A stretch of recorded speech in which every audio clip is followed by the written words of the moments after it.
OK, on est là.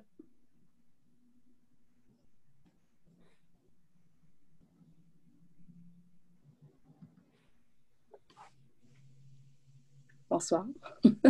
On est live. On est live. Bonsoir. Bonsoir tout le monde. Bonsoir Stéphanie. Bonsoir Élise. Bonsoir. On va attendre un peu que les gens arrivent. On y va tranquillement. On a déjà 5 personnes quand même.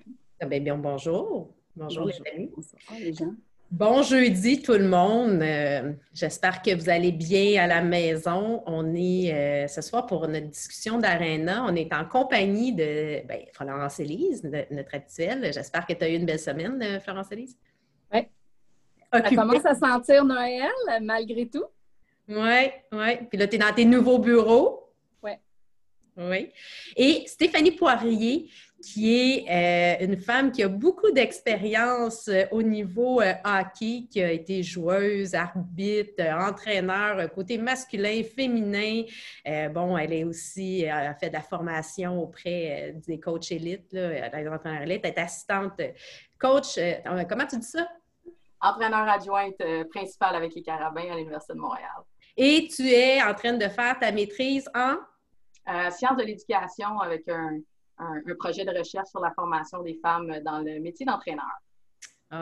Donc, ça vous parle un peu, ça vous donne une idée sur de quoi on va parler. On va parler du côté beau. Là, j'ai mis ma tuque rose. Ce soir, je bois du gin rose. J'ai besoin de mettre mes lunettes roses parce que, c'est une journée qui était un petit peu tristounette. On n'en parlera pas, mais il y a du bon en 2020.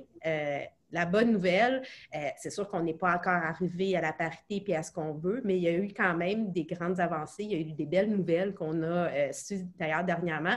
J'aimerais ça que tu nous en parles un peu, Stéphanie, toi qui es très impliquée justement de la place des femmes dans le coaching surtout, avec la nomination qu'on a vue. Les dernières nominations, on en a eu plusieurs en fait dans les différents sports.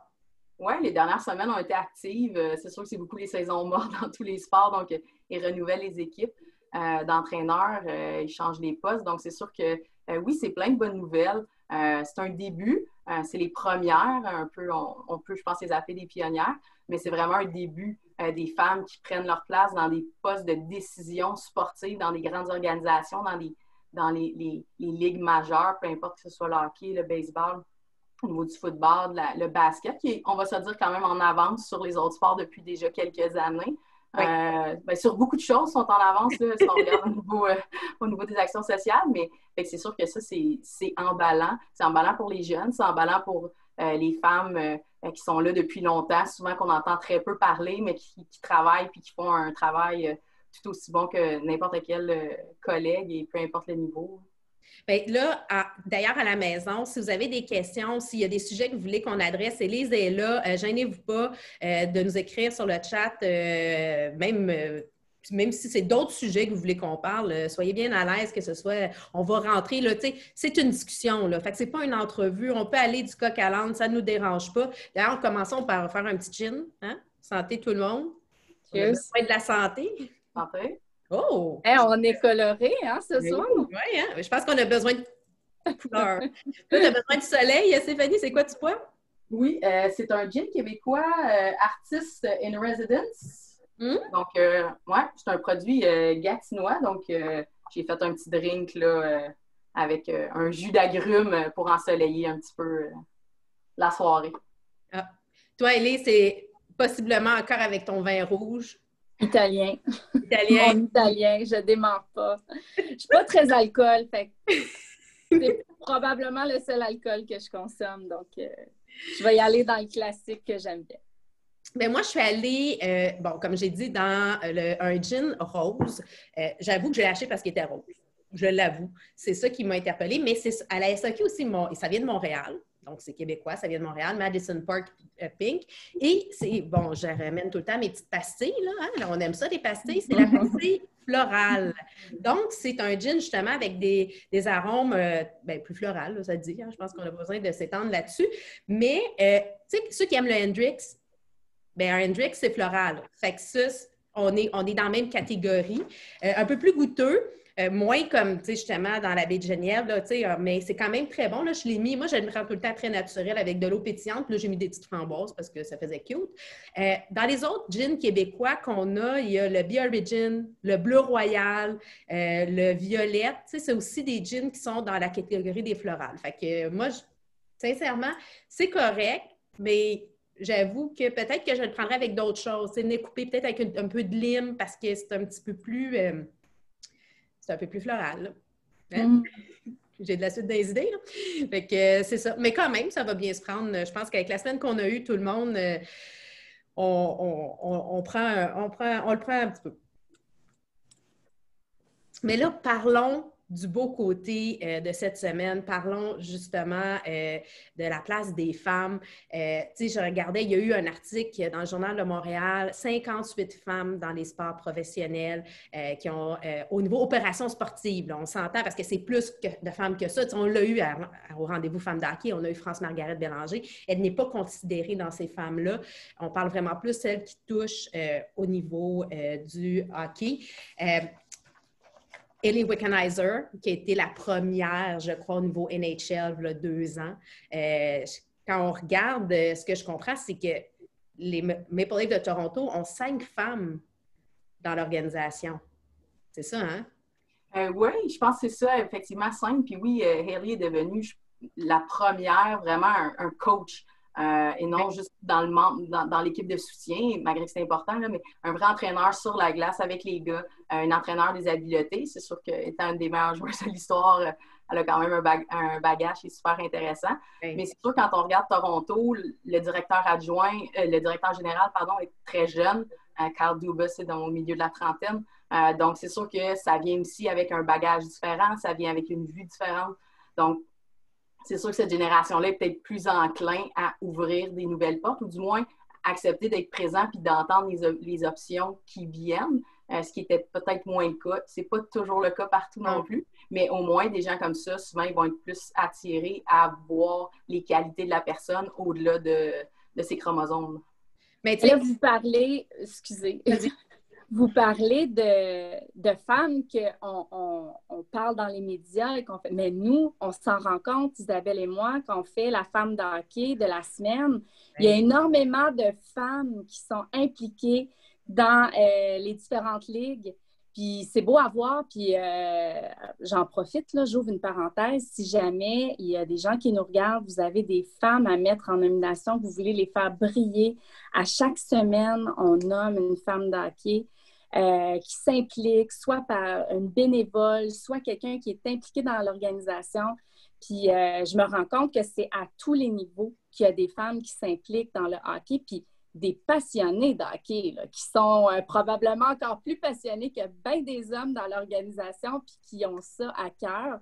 Donc, je ferme la parenthèse, mais je voulais le préciser. Bien, j'aime où est-ce que tu m'amènes parce que c'est un des sujets de discussion que j'avais envie d'aborder parce qu'on parle là beaucoup des athlètes, on parle de coaching, on parle de la place des femmes dans le coaching du sport, on va parler aussi de femmes qui vont évoluer dans des équipes masculines parce qu'on a eu justement dans la NCAA Sarah Fuller qui a fait le kick partant justement dans la NCAA Division 5, mais il y a aussi la place des femmes dans leur amour pour le sport. Tu sais, moi, quand j'ai lancé Femmes d'hockey, c'était un peu aussi une façon de dire tout le monde a le droit d'aimer le hockey, le sport en général, mais le hockey, on a le droit d'en parler à notre façon, que tu sois un homme ou une fille, c'est pas tout le monde qui l'adresse de la même façon.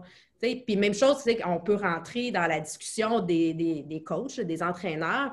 Tu sais, pourquoi qu'on peut avoir autant d'hommes que de femmes pour entraîner des hommes et des femmes. Tu sais, toi, Stéphanie, tu as eu la chance. Explique-nous un peu ton parcours. Là. Je l'ai dit rapidement, mais tu as entraîné des équipes élites masculines, puis là, tu entraînes des équipes élites féminines, excuse-moi. Tu es vraiment des deux côtés. Tu n'as pas besoin d'être un sexe plus que l'autre pour pouvoir le faire. Là. Non, je pense que ça vient beaucoup par les compétences, mais je pense que ça vient beaucoup aussi par notre capacité à démontrer ce qu'on a. Je pense que des fois, les femmes, naturellement, on est peut-être un peu plus gênées ou on va moins au-devant, pardon. Moi, quand j'ai tout simplement vu un offre il y a plusieurs années, 2011-2012, j'ai vu un offre. J'étais beaucoup dans l'arbitrage, j'ai arbitré un niveau élite, j'adorais ça, mais le coaching me manquait. J'avais coaché quelques années auparavant avant de faire mon bac à l'université. ça me manquait un peu. Puis j'ai répondu à une annonce. Hockey Laval cherchait, j'ai envoyé mon CV, puis ils m'ont appelé, j'ai passé l'entrevue, puis c'est là que le processus du masculin élite a débuté avec le Pee-Wee 2A en chef. C'était ma première expérience en chef. Donc, mais j'ai aussi eu l'occasion d'avoir des gens qui étaient ouverts à engager une fille, mais j'ai fait le processus, mais en même temps, quand ils ont reçu mon CV, ils n'avaient pas catché que j'étais une fille. Ils se sont rendus compte après. Ben, Stéphanie, je me suis souvent fait appeler Stéphane dans beaucoup de conférences, parce que s'il y a juste des gars dans la salle ou à peu près, donc là, ils défilent les noms. Donc, Ouais, hein? Stéphanie, donc ça m'est arrivé, disons, assez souvent. Mais ils ont vu mon CV, ils l'ont trouvé intéressant. Puis c'est quand là, il a fallu qu'ils me contactent, ils ont fait comme « Oh, c'est Stéphanie ». Fait qu'ils m'ont appelé quand même, puis bon, l'entrevue s'est bien passée, puis c'est ça, ça fait déjà presque une dizaine d'années là, que je coach là, pas mal de façon principale. Puis, tu sais, je vais faire un parallèle avec Élise, qu'est-ce qu'elle disait pour la femme de la semaine, mais on a eu justement Sandrine Danfous aussi, qui a été notre femme de la semaine, je pense qu'il y a 2 semaines, femme d'hockey de la semaine, qui, bien, elle aussi, elle évolue auprès d'une équipe collégiale masculine, tu sais, fait que oui, il y en a à tous les niveaux, un peu, peut-être pas encore assez, mais il faut ouvrir ça. Puis, bien, Daniel Sauvageau disait justement dans son entrevue au Journal de Montréal, bien, ça part aussi avec Hockey Québec, Hockey Canada. Il ne faut pas juste attendre que ça vienne de haut en bas, mais je pense qu'on doit aussi avoir cette mouvance-là. Puis, tu es un exemple, Stéphanie, d'avoir été à ces niveaux-là, d'avoir eu ta chance. Bon, ça a été peut-être parce que ton nom, il n'avait pas compris que tu étais une fille. Mais l'important, c'est que tu as eu ta chance, puis tu as pu le faire. Puis, tu as été arbitre aussi. Oui, pendant 8-9 ans. J'adorais ça. Des fois, ça me manque encore. Okay. On va vraiment jouer à un autre niveau. Là. La relation aussi avec les joueurs, avec les entraîneurs, c'est complètement autre chose. Bien, j'imagine que c'est utile pour toi, même dans ton métier d'entraîneur présentement, parce que de voir une game, tu sais, que tu sois gardien de but, défenseur, attaquant, bon là, arbitre, tu vois la game différemment, tu vois les jeux se dessiner différemment. Tu dois mettre en application ce que tu as appris, là. Ton expérience, en fait. Oui, tout à fait. Des fois, même, ça m'a aidé pour régler certaines situations ou de communiquer correctement avec certains arbitres à certains moments. En même temps, des fois, au début, c'était peut-être négatif parce que si un arbitre faisait une erreur ou plaçait la rondelle au mauvais endroit, il fallait que j'ai travaillé là-dessus dans les années de me calmer par rapport à ça. Mais oui, parce qu'on voit les choses différemment, on voit les positionnements différemment, le jeu ou notre lecture quand on arbitre, c'est important pour ne pas être dans le chemin, pour s'en aller, pour être capable d'anticiper ce qui va se passer. Puis on est dedans, donc c'est sûr que ça nous amène aussi niaiseux que des fois la compréhension de plein de punitions en même temps, qui va sortir, qui devrait, combien de joueurs doivent aller au banc. Des fois, c'est surpris, les arbitres quand ils commencent tout ça, c'est des choses qui sont quand même complexes. Donc, même les entraîneurs, souvent, j'ai vu beaucoup plus d'entraîneurs d'être dans le champ par rapport à ce genre de choses-là. Donc des fois, ça me permettait de ramener les éléments au bon endroit. C'est souvent une mauvaise pénalité, ça, d'avoir trop de joueurs sur la patinoire ou d'avoir un mauvais change-up. C'est des choses super importantes au hockey. Et oui, on le sait. On se parlait un peu. Oui, Élise, as-tu vu? Oui, je voulais vous lire quelques commentaires qu'on a reçus pendant que vous parliez. Il y a Karine qui dit « Belle initiative de Femmes d'hockey de pouvoir connaître et valoriser ces femmes chaque semaine. » On parle de la femme d'hockey à chaque vendredi. Demain matin, il y en a une. Donc, il y en a une à chaque vendredi. François qui nous dit « Le coaching n'a pas de sexe. C'est comme un professeur à l'école. L'important, c'est la compétence. » Et il y a Louise qui dit à Stéphanie « Il croyait que tu t'appelais Stéphane. » Donc, je pense que c'est quelqu'un que tu connais bien. Donc, n'hésitez pas si jamais vous avez d'autres commentaires. Moi, je suis là pour faire le relais entre... Ouais. Ben oui. On est dans le sujet de la place des femmes. J'en ai parlé aussi. On parle d'hockey féminin. J'aimerais ça qu'on en discute un peu parce que, bon, là, tu es entraîneur adjoint pour les Carabins, pour le hockey féminin. Tu travailles avec Mélodie Daou. C'est aussi une que tu coaches. Explique-nous un peu la relation, comment ça se passe pour toi, là. C'est sûr que avec Mélo, ça fait quand même beaucoup d'années qu'on se connaît, donc on a une super belle communication entre nous deux. Puis là, c'est sûr qu'on ne fait pas beaucoup de coaching ensemble présentement parce qu'évidemment, tout est arrêté. Donc, je la croise plus quand je suis sur la glace avec elle à l'aréna avec les joueuses de la PWHPA. Mais je fais partie d'un groupe d'entraîneurs. On est plusieurs là, à travailler avec ces filles-là au centre de haute performance. Mais ça se passe super bien. C'est quelqu'un qui est très à l'écoute. Puis travailler avec des joueuses d'un aussi haut calibre, ils ont tellement d'expérience que c'est beaucoup des conversations, c'est beaucoup des discussions. Mais en même temps, ben, nous, on a quand même un regard extérieur. Donc, tout comme les plus grands joueurs se font coacher, ben, les plus grandes joueuses se font également coacher. Puis il y a des choses que tout le monde a des choses à travailler, tout le monde a des choses à corriger. Puis, mais les filles sont super. Là. C'est une gang qui est très agréable à travailler avec. Puis c'est sûr que travailler avec les meilleurs, ça te rend meilleur, ça te force aussi, toi, à travailler beaucoup. Puis ça, je pense que c'est quelque chose que faut beaucoup faire en tant que femme dans un domaine, peu importe la dominance masculine, qu'on soit un métier de la construction, des métiers, tu sais, c'est quelque chose, la préparation, le désir de bien faire, mais je pense que ça nous amène aussi une petite coche des fois de plus, ou du moins, on se prépare tellement pour être sûr de bien faire, pour être sûr de ne pas être jugé sur le simple fait qu'on est une femme versus un homme amènerait le même point et serait des fois d'emblée cru davantage. Fait que ça, c'est quelque chose que j'ai appris assez tôt avec le hockey masculin. Les premières rencontres que j'ai eu à faire avec des parents, le hockey mineur, des fois, les parents sont très impliqués et tout ça. Donc, j'étais tellement... Tous les niveaux sont impliqués, je pense. Là. C'est juste... À un moment donné, on les met à l'extérieur, mais c'est ça. Un parent, ça reste émotif. On le sait, on est tous parents. Tes parents, toi aussi, tu as un petit garçon de 4 ans. Oui. Élise est maman, moi aussi, je suis tante, puis on a nos émotions qui rentrent là-dedans. Là.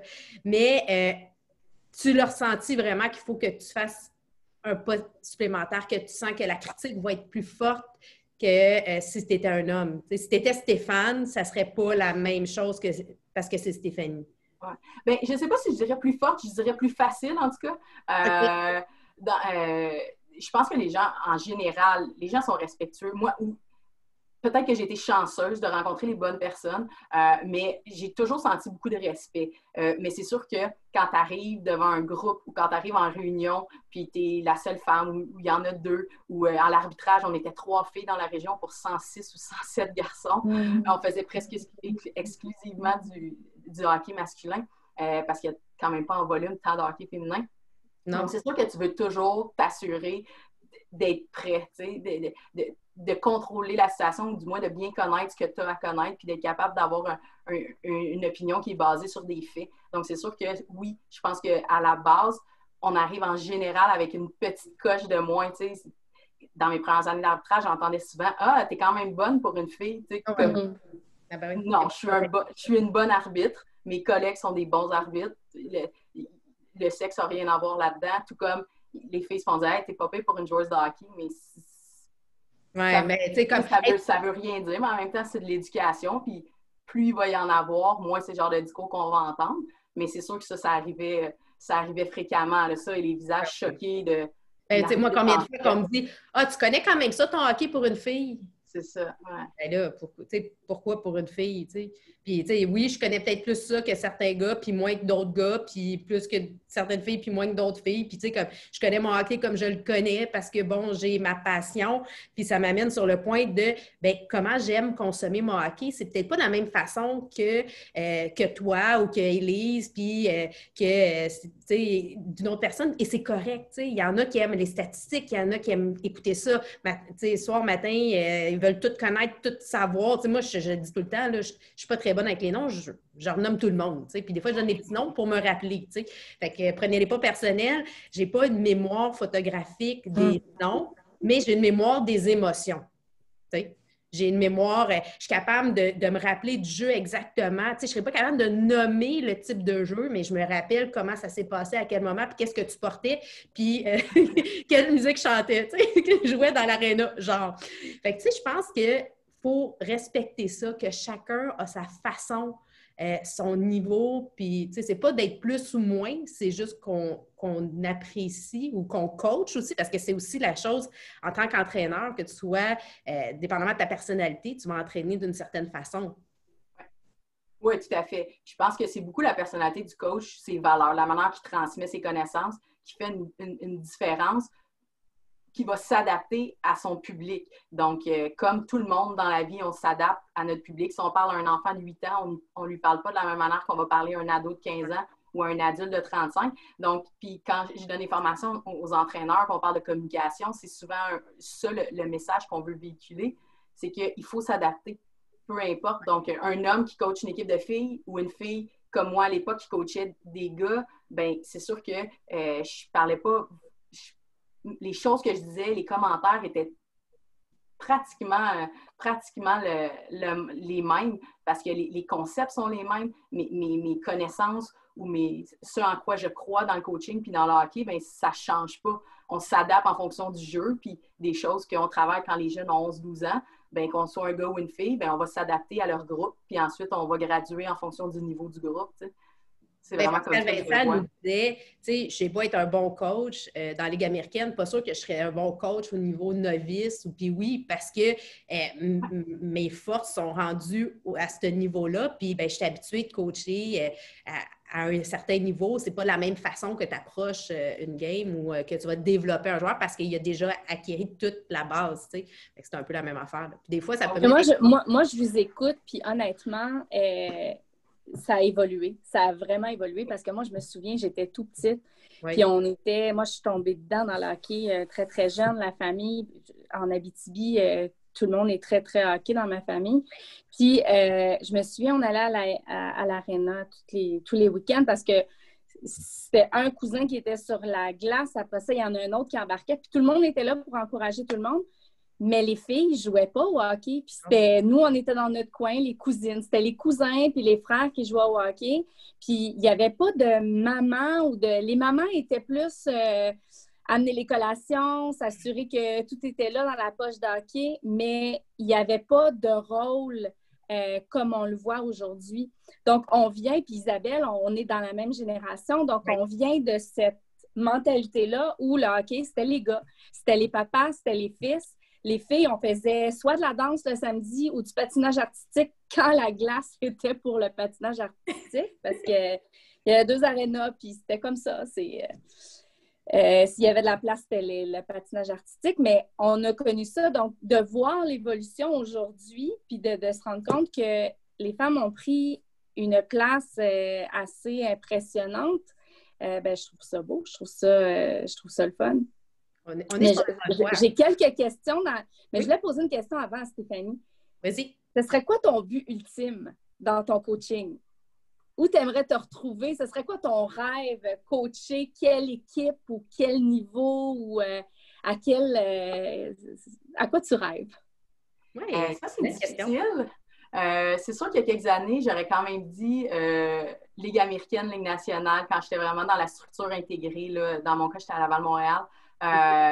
Avec les années, c'est sûr que les rêves ultimes, c'est sûr qu'au hockey féminin, ça reste de coacher l'équipe nationale aux Jeux olympiques. Il y a un Jeux olympiques aux 4 ans. Il y a un entraîneur-chef, 2-3 entraîneurs adjoints. Donc, c'est sûr que les opportunités sont moins grandes.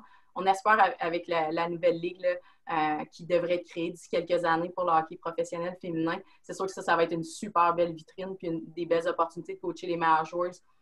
Quand tu coaches de l'élite, tu veux coacher les meilleurs. Donc, si j'avais une opportunité de retourner au hockey masculin, peut-être, tout dépendant de la famille et tout ça, peut-être que j'irais. J'ai jamais fermé la porte à un ou à l'autre. C'est juste qu'après quelques années au masculin, l'opportunité de retourner au féminin, est arrivé un changement aussi au niveau du travail, donc les horaires ne fonctionnaient plus. Fait que c'est juste le genre de choses. Mais moi, je suis quelqu'un je suis une fille de projet, donc c'est ça.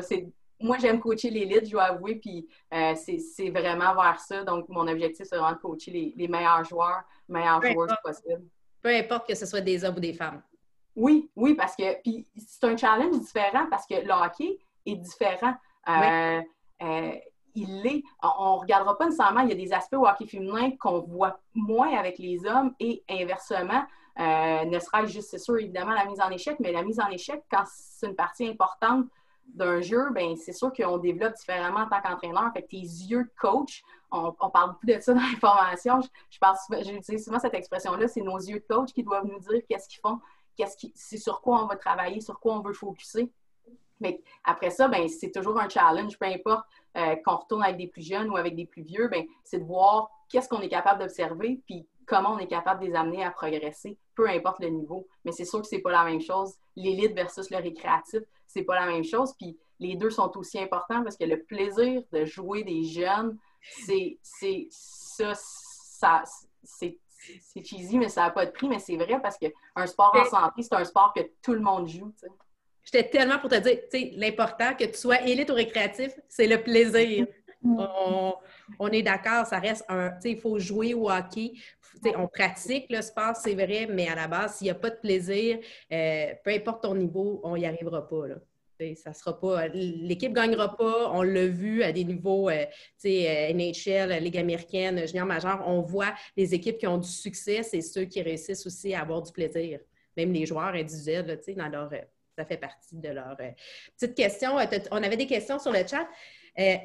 Rapidement, pourquoi tu penses que la NBA est aussi avancée versus les autres sports?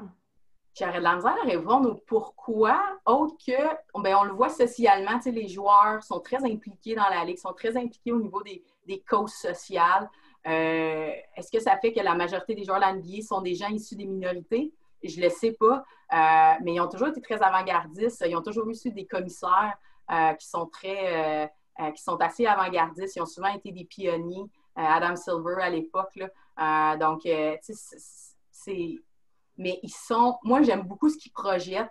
J'adore voir des gars, des joueurs de la NBA qui vont au match de la WNBA. Ils ont été capables aussi de faire des calendriers qui ne se superposent pas, mais qui se suivent. Ils s'entraident. Exactement. Puis les gars, là, sur Twitter ou sur Instagram, ils vont faire des shout-outs à des joueuses. Puis ils vont mettre des clips. Puis tu vois que c'est sincère. En tout cas, le feeling que ça donne quand tu le regardes, c'est pas parce qu'ils veulent avoir des likes sur leur Instagram. Fait qu'ils ont compris de cette complicité-là, puis qu'un enlève rien à l'autre. Puis en même temps, eux, avec les milliards qu'ils font, sont capables d'aider des joueuses qui sont les meilleures. Puis c'est ça, il n'y a pas personne qui compare Sue Bird, qui est une des meilleures joueuses de l'histoire de la WNBA, à Steph Curry. C'est pas là. C'est un débat qui est non existant. Il faut voir la WNBA pour ce que c'est, comme dans tous les autres sports. Bien, comme on ne fera pas non plus le parallèle au tennis. C'est deux sports, c'est du tennis, c'est les mêmes règlements. La seule différence, c'est que les femmes, puis les hommes, puis quand il y a eu Émilie Racimo, qui est dans les bonnes années d'Andy Murray, qui était son coach, on n'était pas, on débattait pas du pourquoi, c'était comme ça, puis c'était bon, là, tu sais. En tout cas, de ma connaissance, là. Bien, c'est sûr que le tennis, c'est un des sports probablement où le sport féminin est le plus fort. Je suis pas... du moins un sport individuel, là, il y a la LPGA quand même au niveau du golf qui est quand même aussi un circuit qui est bien promu. Mais je pense aussi la NBA a compris comment continuer à avoir peut-être des fans à l'année longue. Les équipes leur appartiennent, mais le soccer fait la même chose en Europe, puis ça fonctionne quand même bien aussi. Donc, il faudrait juste emboîter le pas ici en Amérique du Nord pour le hockey. On va suivre ça. Est-ce qu'on avait des questions, Élise? Oui. Alors, il y a Sandra qui dit Stéphanie fait un travail exceptionnel. Il y a Cathy qui dit si tu respectes les autres, le respect te revient. Donc, ce n'est pas de la chance, c'est simplement le retour de ce que tu dégages. Louise nous dit comment faire pour aller plus loin pour une femme dans le hockey? Y a-t-il un désir de joindre la LNH un jour? Et Sandra qui dit c'est quoi ton équipe de rêve? Je pense que la question s'adresse à Stéphanie. C'est quoi ton équipe de rêve? Quelle joueuse tu mets sur la glace? Oh ça, c'est difficile. Ben, ça dépend c'est contre qui. Oui, c'est ça. J'imagine une finale Canada-États-Unis.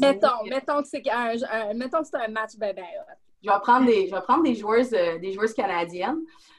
Ça, c'est quand même difficile. Ben, c'est sûr que je pense qu'on ne peut pas passer à côté de France Saint-Louis et Danielle Goyette, qui sont des pionnières. Je vais te faire 5 attaquantes. Je vais aller au-delà des standards du 3-2. Mais je pense que j'irai avec quelques attaquantes. France Saint-Louis, Danielle Goyette, c'est sûr. Hayley Wickenheiser. Faudrait que je prenne Marie-Philippe Poulin. C'est dur de par-dessus une fille comme ça. Puis je dois avouer, je suis pas sûre qu'elle est excessivement connue, mais à la défense, j'irais avec une Catherine Ward, qui est probablement un des meilleurs défenseurs qu'il y a eu sur l'équipe nationale. Elle a fait au moins 2 Olympiques. Puis c'était une défenseur extraordinaire, mobile. Donc c'est sûr que ça ferait, mais il y a quand même quelques filles, là. Il y a des filles que j'ai pas nommées, comme une Jenna Hefford, que c'est dur, là, mais ouais, j'irais avec un mix de certaines générations, là. Puis ça serait Kim Dainfilet, qui vient juste d'être intronisée au temps de la renommée du hockey, un exploit qu'on a eu dans nos rendez-vous femmes d'hockey, oui. qui venait juste d'être nommée une femme extraordinaire, qui continue à être active, qui est avec le projet Box. Justement, on va partager des activités parce qu'il faut rester actif malgré tout, même si notre hockey est au ralenti, sinon pas inexistant pour la plupart d'entre nous. Il faut quand même continuer à être là. C'est drôle que tu sais, on a plusieurs femmes, mais moi, c'est drôle, je pense que je ferais attention de m'assurer qu'il y ait une chimie entre 2 joueurs, de s'assurer qu'ils se trouvent sur la glace. Puis je pense que c'est important, ça, quand tu formes une équipe de hockey. Tu sais, c'est arrivé des fois, bon, on l'a vu même avec les Maple Leafs ou avec d'autres occasions, tu as plein de joueurs vedettes, mais ensemble, ils ne se trouvent pas sur la glace.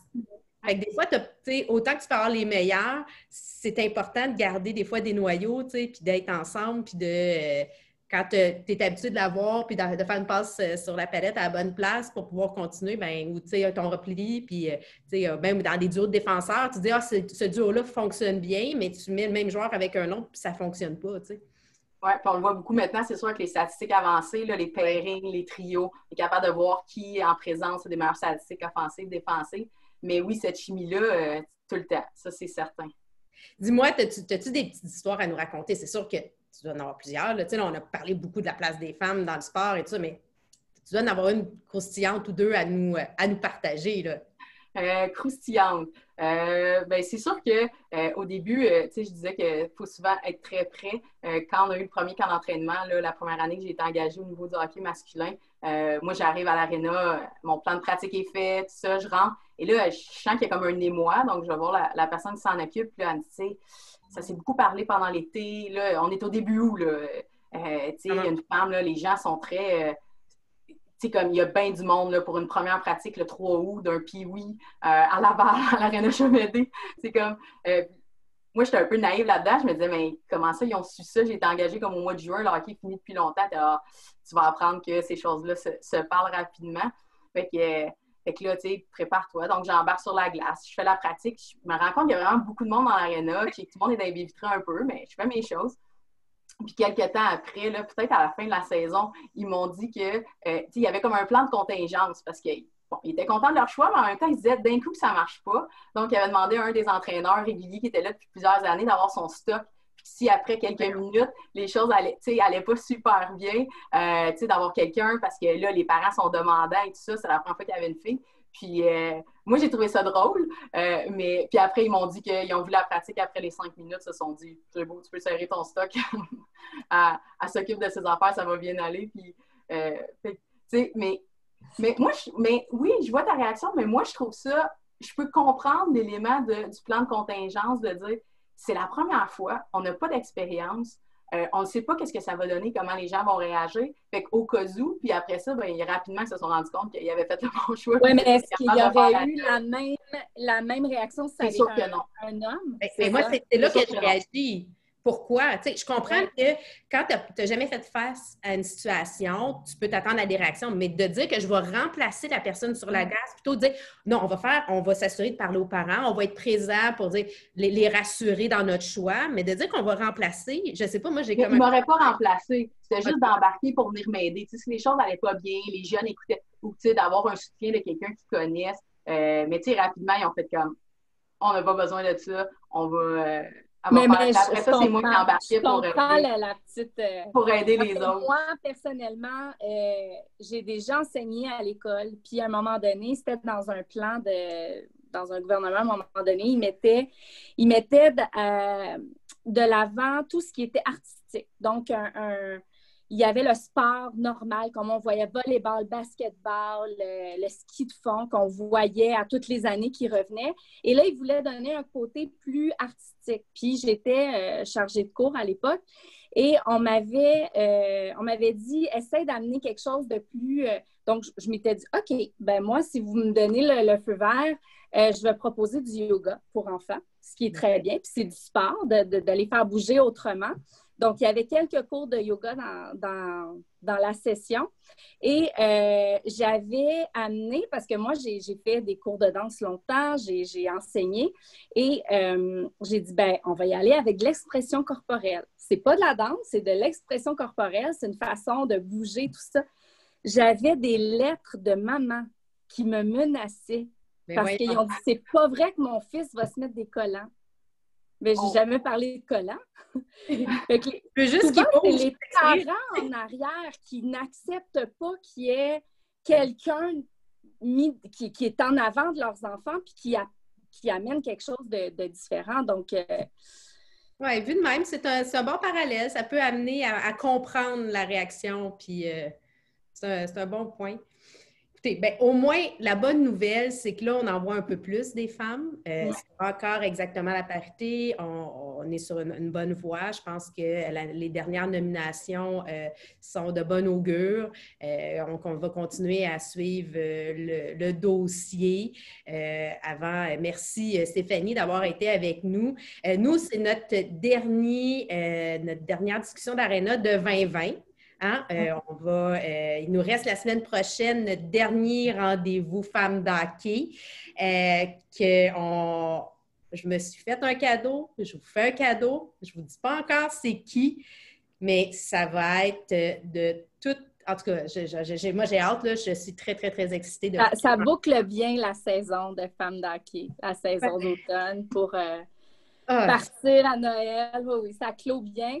Puis, tandis que t'en parles, ben, je vous invite, je vais mettre en lien tout à l'heure un article qui a été écrit par une de nos chroniqueuses, Pascalou.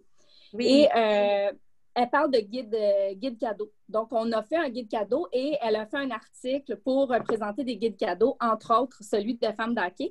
Et aussi, la même chroniqueuse a écrit un article, une chronique en fait, pour cette fin de semaine. Donc, pour les gens qui nous écoutent, allez voir dimanche, ça va être en ligne.